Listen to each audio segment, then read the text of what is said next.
know how things work in Night City? The stronger survive, but that's how things stand. You're either somebody, or you fizzle out into nothing. Then C ain't a city that lets you get by without buddies. Be very careful, my friend. We are all so far from home.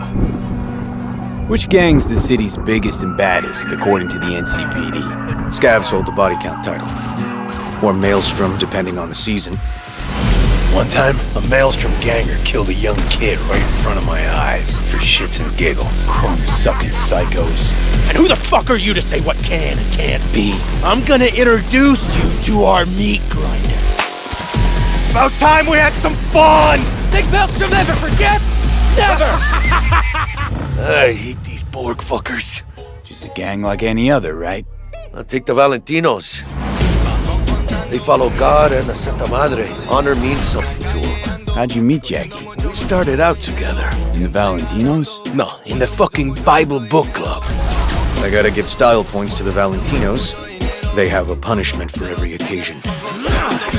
Gangster life, puto! Quick shout out to everyone in Haywood and Santo Domingo. Lately, the Valentinos and 6th Street have had a bigger bone to pick. 6th Street. Why'd they want to wipe you? I can't fucking stand Tinos. Fucking suck! I've dealt with 6th Street before. We do the run, they'll transfer the cred. Come on, let's go before 6th Street shows up. Shot!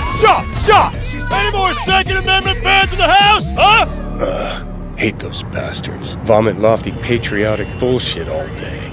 Time to bring on the future.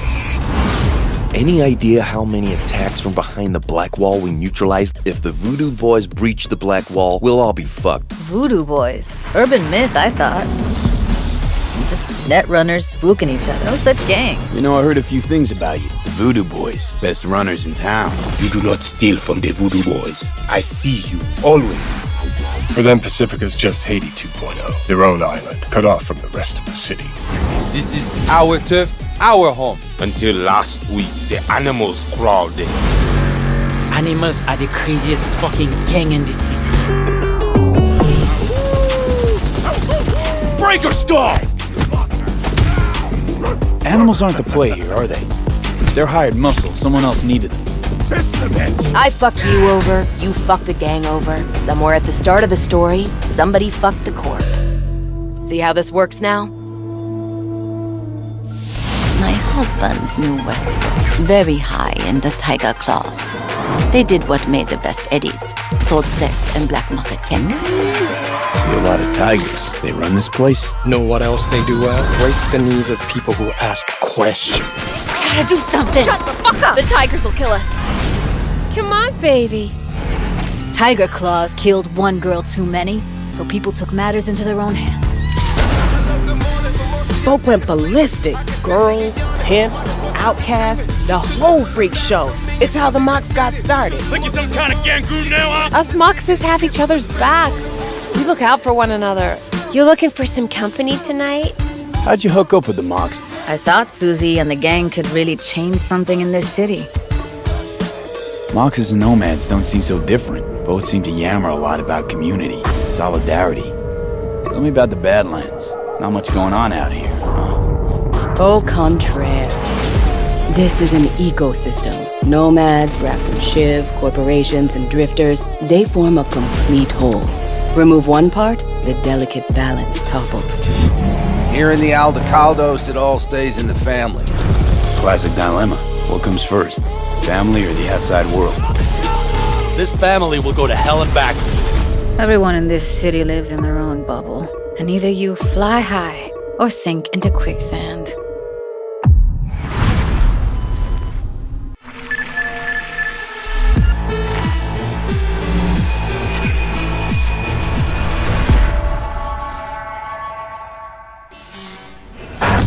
Oh my God, Juanita here. Today's news is Nova Max. Hi there. New to Night City? It's not so bad here.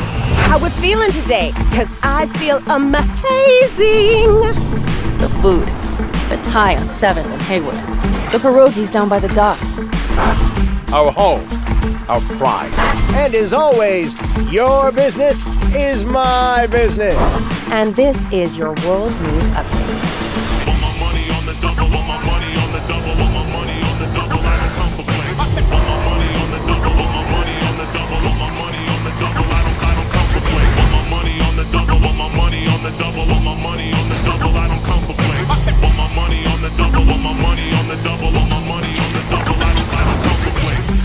Endless possibilities and endless lies.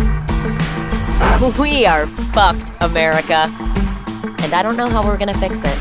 The homeless population in Night City has risen by 300%. Crime in Night City is now double the rate than in the new United States.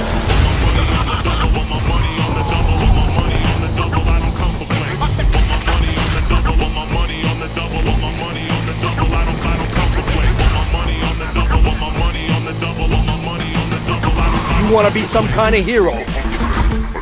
But that's a fight this city won't let you win. On your own, you're fucked.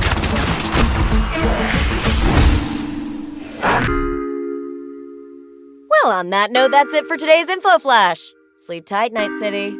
The grass ain't greener anywhere else. Night City. What does it mean to you? How well do you know its history? Who was Richard Knight? How many stations are in the NCART system? Which city district boasts the best burrito in town? The answers to these questions and more can be found at the address at the bottom of your screen. Check it out and fall in love with Night City all over again. She pulls my trigger, got me up alright. It's a danger, pretty here in Night City.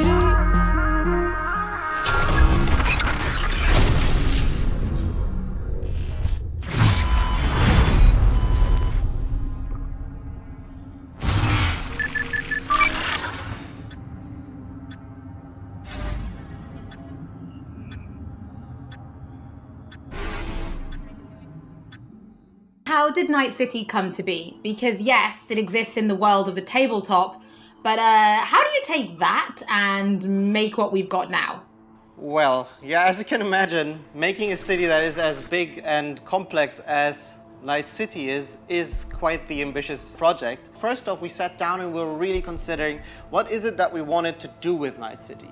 In a way, Night City is the star of Cyberpunk, right? It is one of its main characters. We wanted to make a city that is very, very believable, right? I mean, the word immersion gets thrown around a lot, but really, we wanted you to be able to dive into it and feel like this is a real place. And then secondly, we also wanted to provide enough variety between districts so that exploring Night City would always be fun, right? There's no point in making a city that is all same-ish, and you know, it doesn't really matter where you go because once you've been through one district, you feel like you've been through all of them. So for that, we first off started taking a look at the real-life geography that Night City is located on, and that would be on the coast of California. Knowing that Night City would be a coastal city gave us a bit of insight into what we would expect from the city layout. You'd expect the port, you'd expect huge industrial areas that would facilitate this kind of trade that you would assume a city of this type would have with the world. And then we went through and actually divided the city into several districts, 6 of them, and some of them are based on the original lore. We decided to give their own characteristics in terms of architecture, their demographics, the kind of people that would live there, and also the function within the city. Each of these districts in turn we divided into further sub-districts, which we further characterized using the more grand theme of the larger district. This process, I think, has resulted in a city that feels quite alive, has a lot of character, where each district feels like its own distinct zone without feeling separated from the larger picture. And that results in something that allows the player to easily navigate even the complex concrete jungles of Night City simply by looking around and always having a rough idea where you actually are.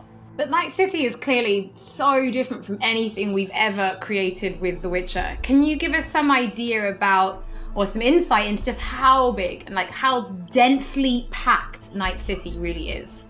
Yes, so I'm not exaggerating when I'm saying that Night City is easily the most complex thing that I or the others have worked on. The city is super organic, right? It's not like a chessboard layout, but the layout of the city is crazy, and you can tell that it grew in phases, right? Where buildings have been built on top of each other, and I guess the mega buildings that we have showcased are a great example of this. You'll actually see that they are located on some kind of pillar you know, and then expand outside and then up high into the sky, and underneath it you'll have space for other buildings. This yields a lot of interesting experiences when it comes to exploration, and that's the one thing I'm most excited about for players to experience. We've been saying that our exploration is super vertical, right? But what this really means is that it changes the way you explore the city. Compared to our previous games, you won't be able to easily set out on a target in the distance, right? You won't be able to say, oh, there's a castle on a hill over there, I'll try to get there, and then you'll be lost on the way. But here it's much more intimate, much more moment to moment. You might be roaming the cities and get a call by your fixer who informs you about a job nearby that you might be able to do, right? Or you find an alleyway and you walk down one of the many alleyways that the city has to offer, and it's always a surprise. You don't know if you might stumble upon some gangers hanging out that are up to no good. Sometimes, and these are the moments that I often get surprised with, you'd even stumble upon the odd elevator that is meant to connect parts of the, you know, different layers of the city. And it's quite astonishing sometimes to see where you come out when you enter one of these and, you know, find that, oh, this is actually how it connects to the world. That's crazy. And now I'm here, and now I know there's a shortcut that I can take. And again, this all serves to really enhance this sense of wonder that we all come to love from open world games, and the whole city is built to cater to that. I mean, you guys have really brought Night City to life, and I really want to make a point of that. It is a living, breathing city. So as a level designer, can you give us some insight into those little touches that you guys have made? Because I hear you guys have even been placing rubbish by hand. Oh yes, we've been placing quite a bit of rubbish, and that's certainly one of the more glorious parts of being a level designer or an environment artist, where you get to litter the streets that you've spent time building with the garbage. But it's details such as this that we find really important to make the city feel alive, and also we take great pride in the process of making this, right? We have a lot of fun actually placing a lot of what we call mini stories, right? These are little encounters that you can find when you simply walk along the streets. Of course, we have huge quests, right? Side quests, we have lots of side activities that you can do, but it always is nice to just kind of stop down for a minute and take a look at your surroundings that we have so lovingly created, and try to see if there maybe isn't something that you can be a little detective for. Now, one other thing that I think is really cool is also the fact that we have actually named every single street in the city. So not only will NPCs be able to communicate their locations or the locations they want you to visit by sort of referring to the street names, but also you will be able to talk to your friends about it in that way, right? Have you been to Poplar Street in Japantown, for example? And I think this is a small detail, but the philosophy that we have with these kind of things is that, you know, many small things contribute to the sum of it, which is hopefully then you being able to explore a city that you feel is truly alive